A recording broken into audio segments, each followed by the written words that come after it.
Magandang gabi po. Magandang gabi naman. Meron po akong tatlong katanungan para po sa inyo. Handa na po ba kayo? Opo, Okay. Una po, may mga kalupitan at kasamaan bang nangyayari sa ating bansa ngayon? meron. Kung mayroon, maglahad po ng ilan. Yung mga example po ng mga kalupitan at kasamaan na tingin nyo pong nararanasan ng ating bansa ngayon. Ah, yung mga lugar, trafficking, trafficking. At saka yung tatlong ano lang yung tapos yung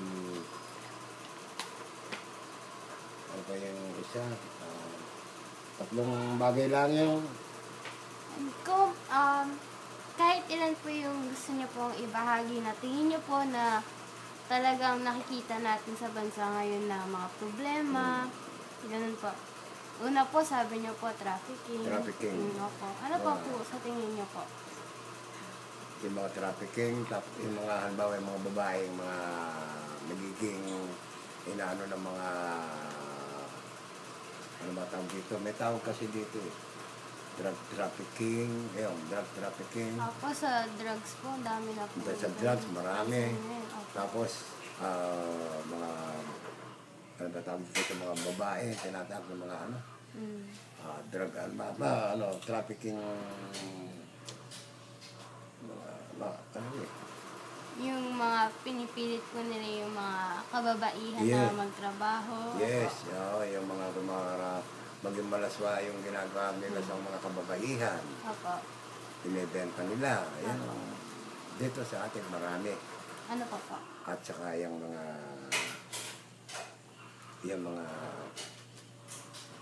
pinapatay na walang kalaban-laban.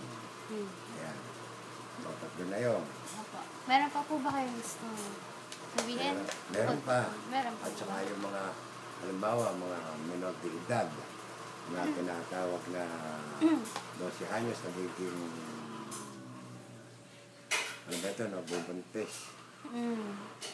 Yung marami dito sa atin. Yan ang pinaka So, nagiging, madami po talagang mga nangyayaring hindi kaaya-aya sa bansa natin. Pero, para po sa inyo, ano po yung pinakamalupit or pinakamasama na para po sa inyo na naging problema ng bansa natin ngayon? yung pumatay ka ng tao at saka yung mga Ay, yung sa gobyerno po? Oo, sa government. Yan, ang pinakamalupit. Bakit naman po? Kasi yung pagkain ng tao, nagiging corrupt. Kinukorrupt ng mga ibang mga namumuno. Imbis po na ipangkain ng tao, pinagbabayad po nila ng buwis. Yan, yan Na ang sobra-sobra, tapos Sobra-sobra. kinukurap. Opo. Pangalawang tanong po, aling bahagi sa Pilipinas ang may tuturing na gubat at bakit? Alam niyo po ba yung Florante at Laura? Oo. Kasi po, yung nagsulat po noon ay si Francisco Baltazar. At ayon po sa kanya, inilarawan niya po ang Pilipinas na bilang isang gubat. Dahil daw po magulo, ganun po. Parang kinukumpara niya po ang bansang Pilipinas sa gubat. Ngayon po, ano po para sa inyo bahagi sa Pilipinas na may tuturing na gubat? Ang pinakagubat dito sa atin, malawak kasi yan eh. Sinabi ni sinulat ni Francisco Baltazar ba? Baltas po. Kasi maraming gubat dito sa atin. Maraming ang tao pwede mo ihambing sa mga ulupon, Opo. sa buhaya. Opo. Maraming klase ng hayop na pwede mo ikumpara sa tao. Kasi sila yung kinakain nila, mga pagkain na kinakain nila ay pagkain nila may hirap. Na dapat isa may hirap lamang. Kaya yan ang nagiging sagabal sa yung ng government na dapat titino ang ating gobyerno, hindi titino ang ating gobyerno kung maraming ganyang nakukurap na nagsasamantala sa pera ng bansa. Meron po ba kayong may bibigay na isang example na pinakagubat na lugar sa Pilipinas, yun talaga po makikita natin ang kalupitan, kasamaan, pinaka hindi kaaya-aya na lugar or pinakagubat sa Pilipinas. Meron po ba kayong... Meron. ano po yun? Manila.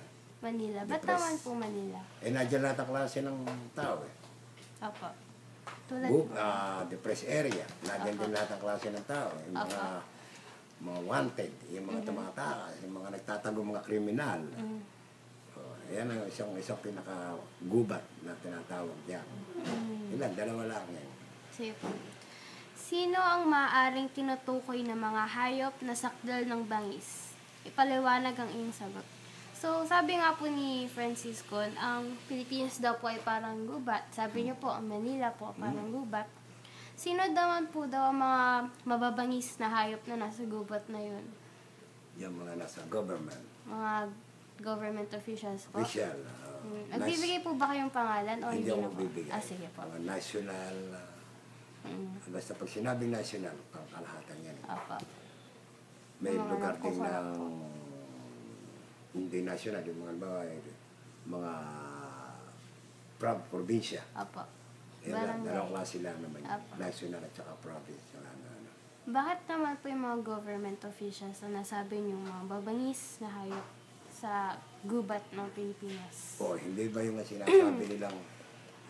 sinasabi nilang para sa mahirap, yung pork barrel na tinatawag. Opo, pork barrel. Pork barrel na tinatawag na ibibigay doon sa mga pagpapagawa ng mga halimbawa kalsada o eskwelahan. Ginagamit kasi eskwelahan. Tapos yung mga binibigyan ng tao, yung mga pagkain, Opo. yung para sa mga tao. Marami kasi hindi naman pala nangyayari. So, Ang ginagawa, Opo. nabubulsa lang.